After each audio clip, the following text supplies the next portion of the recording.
the country. Joining us to expound on this is Elisha Bwatuti, who is the Executive Director at Dairy Farmers Consortium. Good afternoon. Good afternoon to you. And thank you very much for joining us this afternoon. Thank you very much for having me. President Uhuru gave a directive yesterday and said that milk imported should be charged 16% of VAT. Do you think this is going to help dairy farmers? Sadly, I don't see much of a difference that will come from it because currently milk that is coming out of ESC is already subjected to 16% of VAT.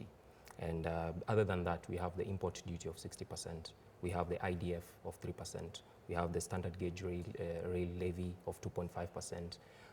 And then when you come to Kenya Dairy Board, we have 7% import levy and a cess of 20 cents per litre.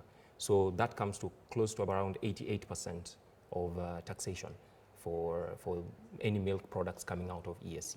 So for any trader, you'll find they will want to bring this through another channel, and which without necessarily going through the proper channel. So in that case scenario, then you still find us as farmers, we are not really advantaged when it comes to the 16%. And also KCC has been directed to buy milk from farmers at 33 shillings from the current 25 shillings. Do you think that move is going to actually help farmers in terms of even giving them morale? Definitely, yes, it will, because you find mainly dairy farming is being done here in Kenya seasonally. So we rely on the rains, and because the rains have been so long and prolonged, you find there's a lot of milk. So this is a short-term kind of solution. And our call, even as the consortium, which will be visiting the Honorable Peter Munya in the next few weeks, will be on how we can come up with more sustainable solutions, especially in reducing the cost of production.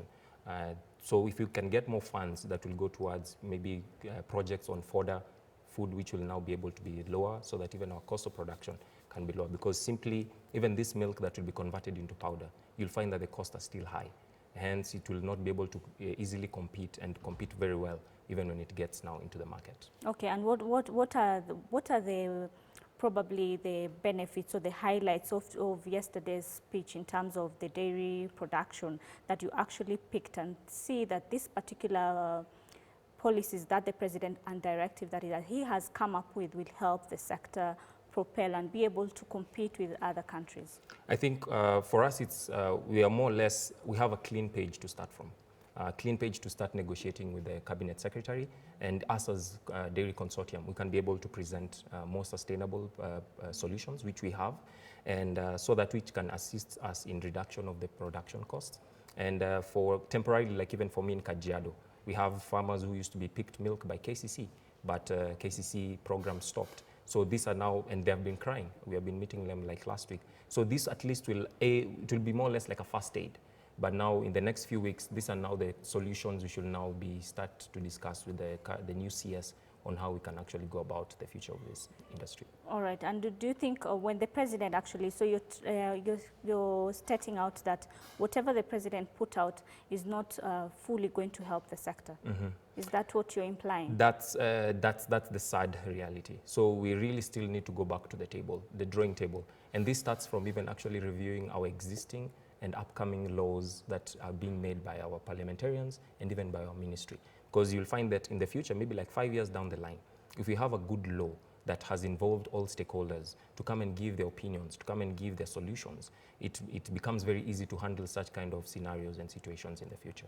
Okay, and what are the challenges that you think that were supposed to be tackled and were left out, and just like 3 main challenges that you think that if they were tackled, the sector would be moving towards a right direction? So the first one, I think it's the review and the revision of existing acts, such as the Dairy Industry Act, which you find, for instance, the people who are smuggling these goods, which didn't go through the taxation, the maximum fine that they can be given by our current act in the Dairy Industry Act is only 10,000 shillings. So you see, when we start going back to the basics and ensuring that you have good laws and they're being well enforced, that helps us. The second one is definitely on the report that we had this verification team going to Uganda. And I'm glad that it's still Honorable Peter Munya who is still in our ministry, because the Trade Ministry also went there, so that they can also assist us to clear our conscience that there is no milk that is really coming out of ESC. And I think finally is now also getting more funds that will get into assisting introduction of cost of production, and ensuring that we have more forages, we have more concentrate for our animals, to ensure that we can take our our production as low as possible, and if possible, have a guaranteed minimum return for farmers constantly throughout the year. All right, and this is, some of the challenges probably that are not within a human's, like human beings cannot be able to tackle it. Things like weather, and that one the president has actually, and even the ministers have actually been able to talk about it. Challenges like weather. How do you think even farmers, when it comes to sensitization, how do you think they can go about this to ensure that they are able to continue with the production despite the challenges of weather? So I'm involved in a small group of professionals where we are trying to come up with a proposal which we'll also be submitting to Honorable Peter Munya in regards to fodder project, fodder production. We have several acreage, thousands of acreage in ADC land, both in Galana, Kulalu, and even in Kitale, where now you might find these farmers can be availed silage and fodder, hay, constantly throughout the year so that they can ensure the consistency of production in their farms. And then if it is also being subsidized, then that becomes easy to ensure that farmers are, at any given point of the year, they're consistently producing milk.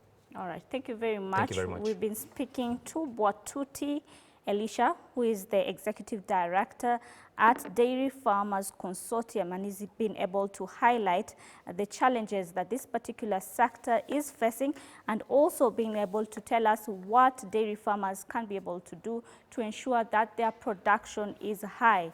Now, moving on, still on matters dairy farming, Kilifi County government is set to begin value addition program for dairy products in a bid to utilize the over 25 million liters of milk being produced annually. The move is aimed at ensuring that milk produced by farmers get proper storage in cooling plants that are being installed in all 7 constituencies. Let's listen in.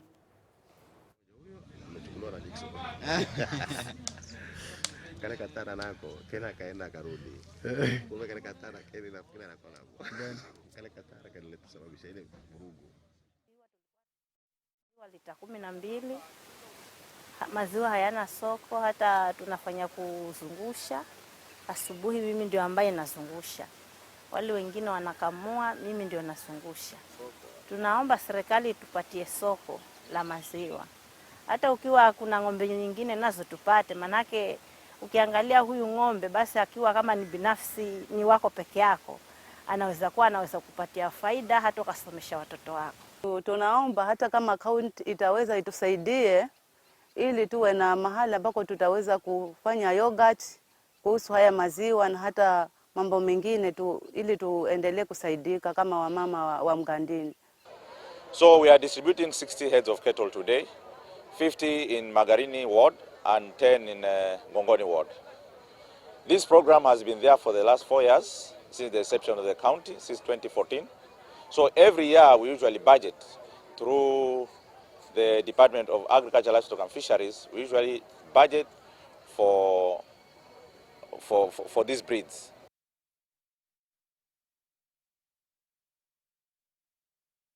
The Capital Markets Authority, CMA, has attributed the poor performance in the Nairobi Securities Exchange in the just-ended year to the unfavorable conditions of doing business. According to CMA Acting CEO Wycliffe Shamia, harsh economic times coupled with high interest rates as well as lack of support from the state had adversely affected the sector. The authority has now challenged the state to address the issues while exuding confidence that the market could recover its lost glory this year. Capital Markets Authority Acting CEO Wycliffe Shamia said they were working with the government to rejuvenate the NSE and attract more investors. We want to see how the government is going to come in so that businesses are allowed to do what they need to do to make money. Because as you understand, the stock exchange is just a mirror of what happens in the economy. So if the economy is not doing very well, then it's very likely you will see also through the assets which are listed, the performance, the returns will not be very good. On his part, NSE CEO Geoffrey Odundo said the bond addressed the issues of environment, social and governance issues. We listed Kenya's first private sector bond, corporate bond, by Econ Holdings on the market.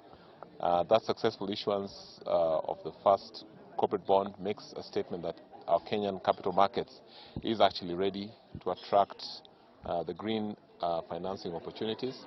And on the back of that, now with the sovereign green bond discussion going on, we are fairly confident that this will now make the green bond market even grow faster and attract a large number of investors. Linda. Now it's time to take a look at how the shilling is performing against other major currencies and also how the shares are performing at the Nairobi Securities Exchange.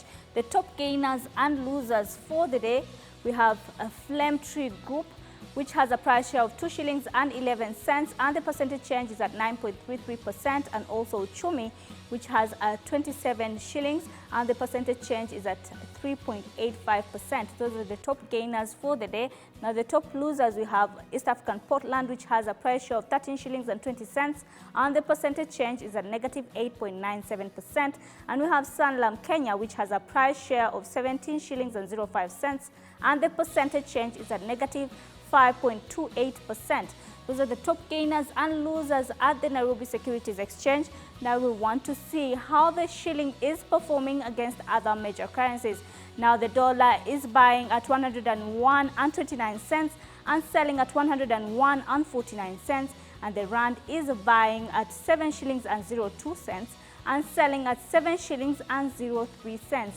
And then we have a Ugandan shilling, which is buying at 36 shillings and 11 cents and selling at 36 shillings and 28 cents. And that is how our Forex report is looking like for today. We've been able to take a look at how the shares are performing. And that is how we wrap up Inside Business, the last word in business. My name is Sarah Adam. Up next is Newscast with Shiksha Arora.